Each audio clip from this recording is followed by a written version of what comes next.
أيها السادة، أنا لا أدعي العبقرية، ولكن أوليس عبقريا إعداد فرختين بتتبيلتين مختلفتين في وقت واحد في الإير فراير وفي ساعة واحدة فقط، ويطلعوا معنا بهذه الروعة والحلاوة والأناقة والشياكة والألوان الرائعة.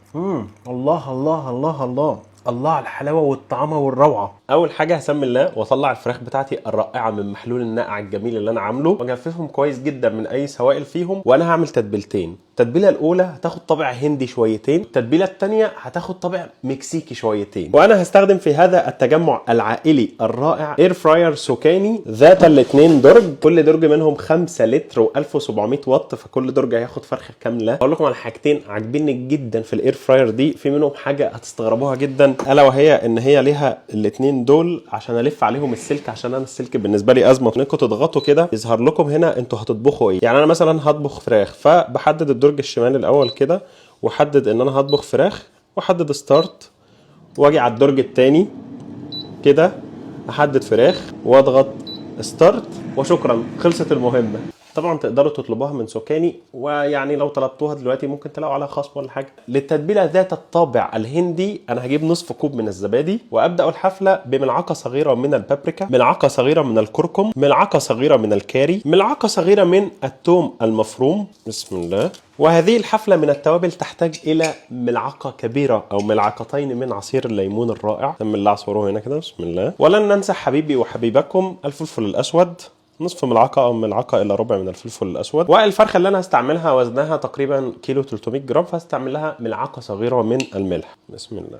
وربع ملعقه من عندي. اقوم بدمج المكونات جيدا. في المرحله دي المفروض نشم روائح رائعه. وللحفله رقم 2 هجيب 3 ملاعق كبار من السويت تشيلي صوص، ودول مش 3 معالق، يعني دول 5 مثلا. انا ما اعرفش انا حطيت كل ده ليه بصراحه. وطالما سويت تشيلي يبقى لازم نحط شويه عسل حلوين كده، ملعقه كبيره من العسل. طبعا هضيف لكم كل المقادير دي ان شاء الله. ولمزيد من اللون الرائع ملعقه صغيره من البابريكا، ولمزيد من المزازه ملعقه صغيره من الخل، نصف ملعقه من عندي. والثوم المفروم جزء لا يتجزأ من الوصفتين. المشكله ان انا غسلت مفرمه الثوم بعد الفرمه الاولى، فهضطر اغسلها تاني.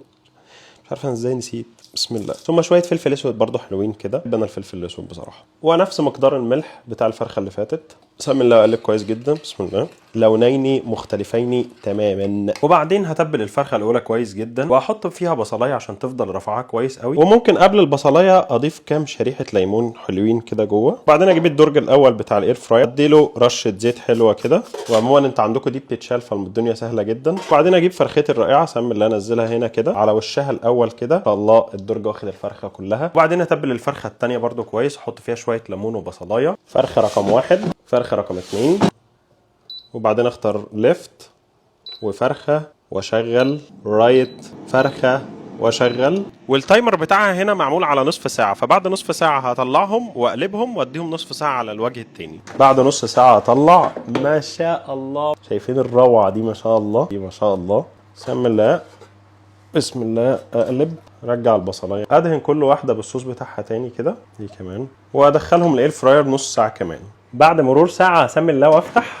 ما شاء الله ما شاء الله، شايفين الحلاوه والالوان المثاليه؟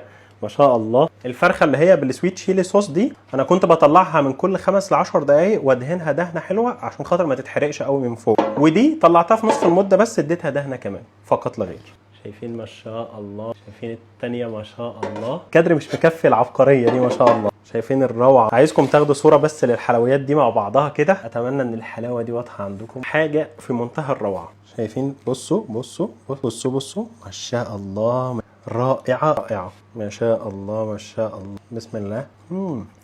الله الله الله الله الله على الحلاوة والطعامة والروعة. ايه العبقرية دي؟ الصدر دايب عشان محلول النقع عبقري. الصدر دايب دايب دايب.